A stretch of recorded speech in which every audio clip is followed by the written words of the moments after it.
नमस्कार दोस्तों। आज हम आपको सुनाने जा रहे हैं स्नो वाइट और 7 बोनों की कहानी। बहुत समय पहले की बात है। एक बहुत बड़े राजा के यहाँ एक बहुत सुंदर राजकुमारी का जन्म हुआ। उसके बाल बिल्कुल काले थे, उसके होठ गुलाब की तरह लाल थे और उसकी स्किन एकदम सफ़ेद। इसीलिए उसका नाम स्नो वाइट रखा गया। स्नो वाइट एक उदार और प्यारी राजकुमारी थी। उस राज्य की रानी स्नो वाइट की सौतेली माँ थी, जो बहुत सुंदर थी, लेकिन वह बहुत घमंडी और क्रूर स्वभाव की थी। उसके पास एक रहस्यमय दर्पण था, मैजिकल मिरर, जो सच बोलता था। क्रूर रानी उससे पूछा करती थी, बता मेरे आईने, पूरी दुनिया में सबसे सुंदर कौन है? आईना हमेशा कहता था कि रानी, तुम ही सबसे सुंदर हो। दिन बीतते गए और स्नो वाइट एक प्यारी बच्ची से बेहद खूबसूरत लड़की बन गई। फिर एक दिन कुछ बहुत ही अजीब हुआ। एक बार जब क्रूर रानी ने दर्पण से पूछा कि सबसे सुंदर कौन है, तो दर्पण ने उत्तर दिया, स्नो वाइट। यह सुनकर रानी बहुत क्रोधित हो गई। उसने स्नो वाइट को मार डालने का फैसला किया। रानी ने स्नो वाइट को जंगल में दूर तक ले जाने और उसे मारने के लिए एक शिकारी को नियुक्त किया। हालांकि शिकारी स्नो वाइट को जंगल में ले गया, लेकिन उसने फैसला किया कि वह उसे मारेगा नहीं। उसने स्नो वाइट को पूरी बात बता दी और वापस चला गया। अब स्नो वाइट जंगल में बिल्कुल अकेली रह गई। वह बहुत डर गई। उसे जंगल से बाहर निकलने का रास्ता भी पता नहीं था। वह रोने लगी और घबराहट में पत्थरों पर पाँव देती कांटों के बीच से भागने लगी। धीरे धीरे अंधेरा होने लगा। तभी उसकी नज़र एक छोटे से घर पर पड़ी। उसने राहत की सांस ली और घर के पास पहुंची। वह घर के अंदर गई, लेकिन उसे वहां कोई नहीं मिला। घर में सब कुछ बहुत छोटा छोटा था और वहाँ हर चीज़ 7 की नंबर में थी। मतलब जो भी वहाँ रखा था वह 7 चीज़ें थी। पूरा घर बिखरा हुआ था।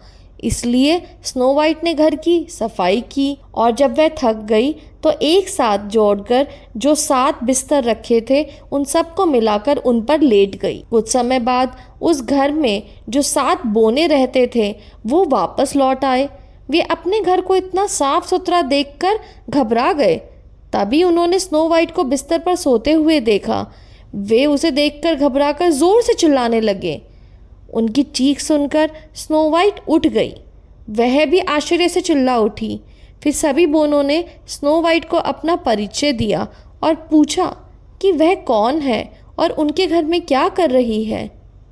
स्नो वाइट ने उन्हें अपने साथ हुई पूरी घटना बताई। बोनों को उस पर बहुत दया आई। उन्होंने उसे कहा कि अगर वह घर के कामों में उनकी मदद कर सकती है, उनके लिए रात का खाना बना सकती है, तो वह घर में रह सकती है। स्नो वाइट ने खुशी से यह शर्त मान ली और वे सभी एक साथ मज़े से रहने लगे। दिन में जब स्नो वाइट घर पर अकेली होती थी तो घर के पास छोटे छोटे पक्षियों और जानवरों के साथ खेलती थी। वह अपने शांतिपूर्ण जीवन से बहुत खुश थी। उधर कुछ दिन बाद क्रूर रानी, जो स्नो वाइट को मरा हुआ समझ रही थी, उसने फिर अपने मैजिकल मिरर से पूछा, बता मेरे आईने, पूरी दुनिया में सबसे सुंदर कौन है? दर्पण ने जवाब दिया, स्नो वाइट। यह सुनकर रानी बुरी तरह हैरान हो गई। वह समझ गई कि शिकारी ने उसे धोखा दिया है। अब उसने खुद स्नो वाइट को मारने का फैसला किया।